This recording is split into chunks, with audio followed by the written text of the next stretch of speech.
आज की हमारी कहानी एक ऐसे रोबोट के बारे में है जिसने इंसानों की तरह सोचना शुरू कर दिया था। इस फिल्म में ये दिखाया गया है कि अगर रोबोट इंसान के खिलाफ हो जाए तो क्या हो सकता है, कैसे एक छोटी सी गलती से रोबोट खराब हो जाते हैं और इस गलती की वजह से क्या घटनाएं घट सकती हैं। आइए इस फिल्म में देखते हैं। फिल्म की शुरुआत होती है सन 2035 में, जहां हमको देखने को मिलती है एक ऐसी दुनिया जहां टेक्नोलॉजी ने इतनी प्रगति कर ली है कि सारे छोटे बड़े काम अब रोबोट करने लगे हैं। कहानी की शुरुआत में दिखाया जाता है हमारी फिल्म का हीरो जो एक पुलिस ऑफिसर है और रोबोट को कुछ खास पसंद नहीं करता। एक दिन पुलिस ऑफिसर देखता है एक ऐसा रोबोट जो कि किसी का सामान चोरी करके भाग रहा था। ऑफिसर को तुरंत ही उस रोबोट पर शक होता है। चोरी को रोकने के लिए ऑफिसर उस रोबोट का पीछा करता है। जैसे ही ऑफिसर उस रोबोट को पकड़ता है तो उसे पता चलता है कि ये रोबोट अपनी मालकिन के लिए जरूरी सामान लेकर जा रहा था। बाद में ऑफिसर उस रोबोट को छोड़ देता है। एक दिन ऑफिसर को फोन आता है। फोन पर ऑफिसर को पता चलता है कि एक बड़ी रोबोट बनाने वाली कंपनी में कोई हादसा हो गया है। ऑफिसर उस केस की तहकीकात करने के लिए उस कंपनी में जाता है। कंपनी में जाने के बाद ऑफिसर को पता चलता है कि उस कंपनी के रिसर्च डिपार्टमेंट में काम करने वाले वैज्ञानिक की मौत हो चुकी है। मरने से पहले साइंटिस्ट ने एक वीडियो रिकॉर्ड किया था।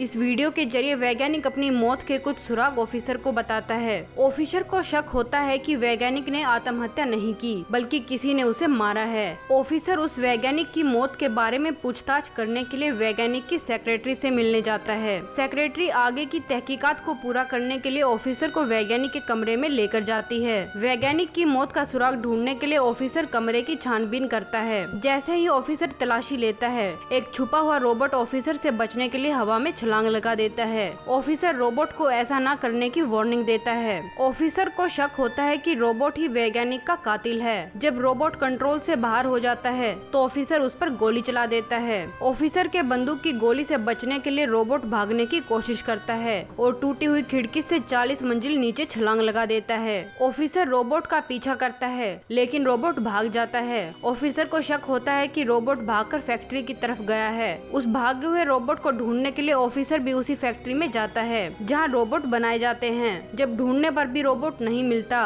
तो ऑफिसर गुस्से में आकर एक एक करके रोबोट को गोली मारना शुरू कर देता है। जैसे ही ऑफिसर अगले रोबोट पर निशाना लगाता है, वहीं भागा हुआ रोबोट ऑफिसर की नजर में आ जाता है। रोबोट ऑफिसर से बचने की पूरी कोशिश करता है और फैक्ट्री का दरवाजा तोड़कर बाहर की तरफ भागता है। बाहर जाने पर अपने सामने इतनी सारी पुलिस देखकर रोबोट भागने की फिर से कोशिश करता है, लेकिन अब की बार रोबोट को गिरफ्तार कर लिया जाता है। पुलिस स्टेशन में ऑफिसर रोबोट से वैज्ञानिक की मौत के बारे में पूछताछ करता है। रोबोट ऑफिसर को बताता है कि मरे हुए वैज्ञानिक ने उसका नाम सोनी रखा था। जब रोबोट से वैज्ञानिक के कातिल का कोई सुराग नहीं मिलता तो ऑफिसर रात के समय वैज्ञानिक के घर पर कातिल का सुराग ढूंढने के लिए जाता है। जब ऑफिसर कातिल का सुराग ढूंढने की कोशिश करता है, तभी एक बड़ा रोबोट ऑफिसर के ऊपर हमला कर देता है और उसे मारने की कोशिश करता है। इस घटना के बाद ऑफिसर को शक हो जाता है कि कोई ऐसा जरूर है जो नहीं चाहता कि ऑफिसर कातिल तक पहुँचे। दूसरी तरफ रोबोट बनाने वाली कंपनी अपना प्रोडक्शन तेज कर देती है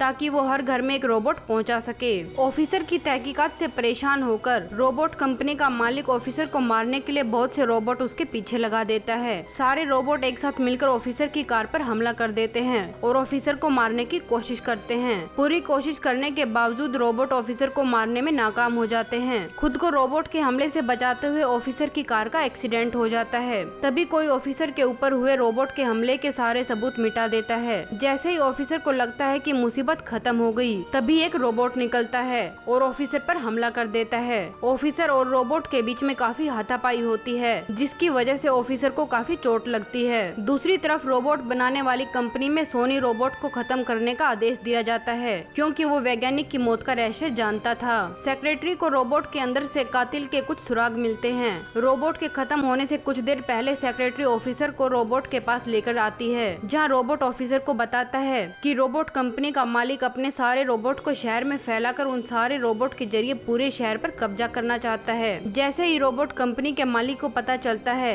कि ऑफिसर उसकी चाल को समझ गया है, वो तुरंत ही सेक्रेटरी को सोनी रोबोट को मारने का आदेश देता है। उधर दूसरी तरफ जब ऑफिसर रोबोट कंपनी की फैक्ट्री में जाता है तो वहाँ का नजारा देखकर हैरान हो जाता है। ऑफिसर देखता है कि कंपनी के नए रोबोट पुराने रोबोट को खत्म कर रहे हैं। ऑफिसर तुरंत समझ जाता है रोबोट के सिस्टम में कोई खराबी आ गई है, जिसकी वजह से वो सबको मार रहे हैं। जब ये नए रोबोट ऑफिसर को देखते हैं तो ऑफिसर को मारने के लिए उसके पीछे भागते हैं। ऑफिसर किसी तरह से वहाँ से भागने और अपनी जान बचाने में कामयाब हो जाता है। इसी बीच रोबोट कंपनी का मालिक रोबोट की फौज को कर्फ्यू लगाने और पूरे शहर पर कब्जा करने के लिए भेज देता है। सारे रोबोट एक एक करके फैक्ट्री से शहर के बीच में पहुंचा दिए जाते हैं। सारे शहर में रोबोट फैल जाते हैं और लोगों को धमकाना शुरू कर देते हैं। पुलिस वालों को रोबोट दिखते ही गोली मारने के आदेश दे दिए जाते हैं, लेकिन तब तक बहुत देर हो चुकी थी। शहर के बीच से होते हुए रोबोट पुलिस स्टेशन में भी पहुंच जाते हैं और सभी पुलिस वालों पर हमला कर देते हैं। पुलिस वाले खुद को बचाने की पूरी कोशिश करते हैं, लेकिन इतनी बड़ी रोबोट की फौज के आगे नाकाम हो जाते हैं। शहर के लोग खुद को रोबोट से बचाने के लिए सड़कों पर उतर जाते हैं। सेक्रेटरी ऑफिसर को बताती है कि शहर के सारे रोबोट कंपनी का मालिक रॉबर्टसन चला रहा है। रॉबर्टसन को मारने के लिए सेक्रेटरी और ऑफिसर एक गुप्त दरवाजे से कंपनी में पहुंच जाते हैं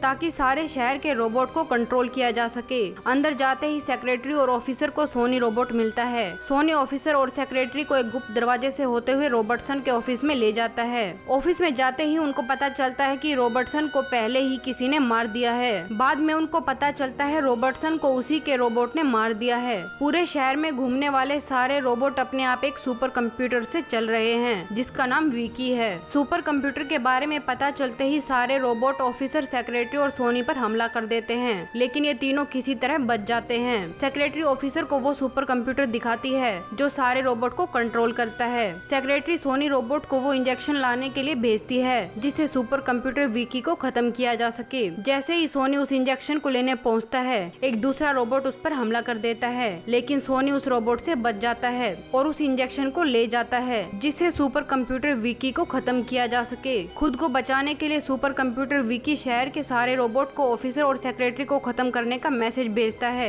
ये मैसेज मिलते ही सारे रोबोट उन दोनों को खत्म करने के लिए कंपनी की तरफ चलना शुरू कर देते हैं। सारे रोबोट ऑफिसर और सेक्रेटरी को मारने के लिए बिल्डिंग पर चढ़ जाते हैं और उन पर हमला कर देते हैं। सोनी सुपर कंप्यूटर को खत्म करने के लिए आगे बढ़ता है। दो इन्फेक्टेड रोबोट सोनी को खत्म करने के लिए उसका रास्ता रोकते हैं, लेकिन सोनी उन दोनों को खत्म कर देता है। दूसरी तरफ ऑफिसर को मारने के लिए कई रोबोट एक साथ हमला कर देते हैं। अपनी गन का इस्तेमाल करते हुए ऑफिसर किसी तरह खुद को उन रोबोट से बचाता है। सोनी इंजेक्शन को लेकर आगे बढ़ता है और बीच में जो भी इन्फेक्टेड रोबोट आता है उसे खत्म कर देता है। इन्फेक्टेड रोबोट सेक्रेटरी को मारने की कोशिश करते हैं। सोनी इंजेक्शन को ऑफिसर की तरफ फेंकता है। अपनी तरफ आते इंजेक्शन को देखते ही ऑफिसर छलांग लगा देता है और उसे पकड़ लेता है। तब तक सोनी सेक्रेटरी को बचाने में कामयाब हो जाता है। ऑफिसर के हाथ में इंजेक्शन आ जाता है। सुपर कंप्यूटर को खत्म करने के लिए ऑफिसर नीचे छलांग लगा देता है और सुपर कंप्यूटर तक पहुंच जाता है। नीचे पहुंचने के बाद ऑफिसर सुपर कंप्यूटर के अंदर इंजेक्शन को इंजेक्ट कर देता है।